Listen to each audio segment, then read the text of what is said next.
늘 편하게 신던 신발마저 어느새 엄지발가락 옆에 돌출된 뼈를 옥죄는 것처럼 답답하게 느껴지고 또 조금만 걸어도 발바닥 전체가 피곤해지는 경험, 아마 무지해반증을 겪는 많은 분들이 익숙하게 겪고 계실 겁니다. 그리고 자연스럽게 그 모든 불편함의 원인을 바로 그 휘어진 발가락과 툭 튀어나온 뼈 탓으로만 돌리게 되죠. 이것만 없으면 다 괜찮을 텐데 하고 말이죠. 하지만 무지해반증은 사실 결과일 수가 있습니다. 근본적인 해결을 위해서는 보이지 않는 곳, 바로 발의 구조적인 문제를 함께 살펴보아야 합니다. 안녕하세요. 건강으로 향하는 가장 확실한 길, 건강로드 두팔로의 하승주 원장입니다. 우리는 발을 그저 몸을 지탱하는 단순한 구조물이라 여기고는 합니다. 하지만 그 속을 들여다보면 수십 개의 뼈와 근육, 인대가 서로 긴밀하게 맞물려 있는데요.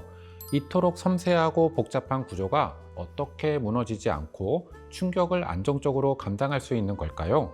그 비밀은 발의 구조적인 안정성을 책임지는 핵심 설계, 바로 아치에 있습니다. 발에는 여러 개의 아치가 존재하는데요. 그 중에서 발가락 뼈를 가로로 지지해주는 횡아치에 주목해 보고자 합니다. 이 횡아치는 우리가 걷거나 뛸 때 발생하는 충격을 흡수하고 발바닥 전체로 체중을 고르게 분산시키는 역할을 합니다. 그런데 여기서 문제가 시작이 됩니다. 유전적인 특성이나 생활 습관 혹은 맞지 않는 신발의 영향으로 이 횡아치의 기능이 점차 약해지는 것이죠.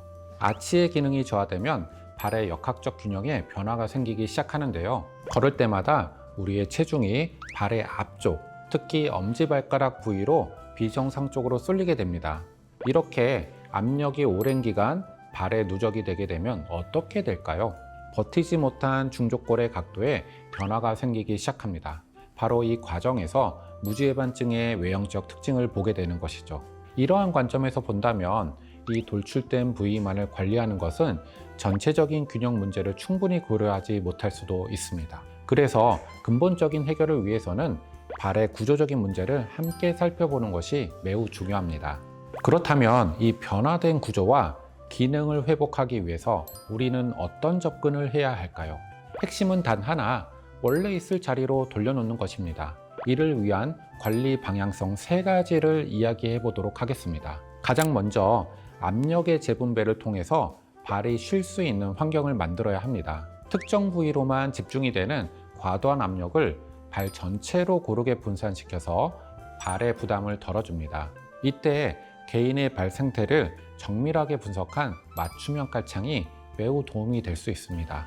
변화된 아치를 지지하여 발의 역학적 균형을 보완하는 역할을 해주는 것입니다. 두 번째는 발의 기능적 강화입니다. 우리 발에는 내재근이라는 속 근육들이 있습니다. 이 근육들이 아치를 지지하고 미세한 움직임을 조절을 하는데요. 만약 이 내재근의 기능이 약화되면 평발화가 진행이 될 수 있습니다.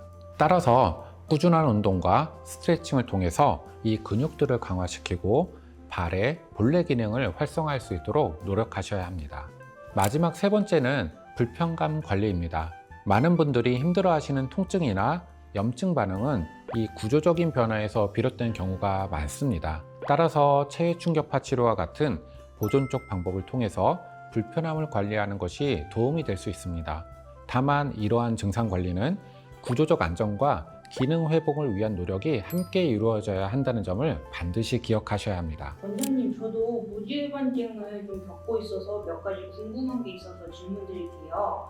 첫 번째는 시중에서 파는 발가락 교정기만 착용해도 좋아질 수 있는 걸까요? 네, 좋은 질문입니다. 교정기는 일시적으로 발가락을 스트레칭하거나 공간을 확보하는 데 도움을 줄 수는 있습니다. 하지만 발의 전체적인 균형을 고려하지 않고 특정 부위만 교정하는 것에는 아쉬움이 남을 수밖에 없습니다. 따라서 사용하시기 전에는 전문가와 상담하여 발 상태에 맞는 관리 계획의 일부로 활용하는 것이 바람직합니다.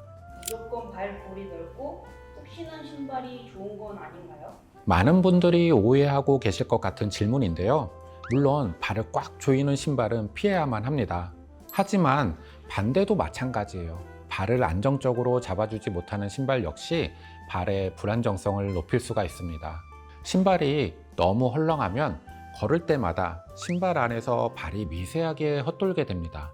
그러면 우리 몸은 넘어지지 않기 위해서 무의식적으로 발가락에 힘을 꽉 주어 바닥을 움켜쥐려고 합니다. 이 과정에서 발바닥의 근육과 인대는 쉬지 못하고 계속 긴장 상태를 유지하게 되는 것이죠. 그래서 신발을 고를 땐 발가락 공간은 충분히 확보되면서 발등과 발 뒤꿈치는 안정적으로 지지해주는 신발을 고르시는 것이 가장 좋습니다. 무지해반증 관리는 내 발의 구조적, 기능적 상태를 정확히 이해하고 그에 맞는 체계적인 계획을 세워서 꾸준히 실천하는 것에 그 핵심이 있습니다. 병원을 찾는 첫걸음은 치료법을 당장 결정하는 자리가 아닙니다. 내 발의 현재 상태를 정확히 진단받고 건강한 걸음을 되찾기 위한 길을 찾아 나가는 소중한 시간입니다. 건강한 두 팔과 두 발을 되찾는 그날까지 건강로드 두 팔로가 건강의 이정표가 되어드리도록 하겠습니다. 감사합니다.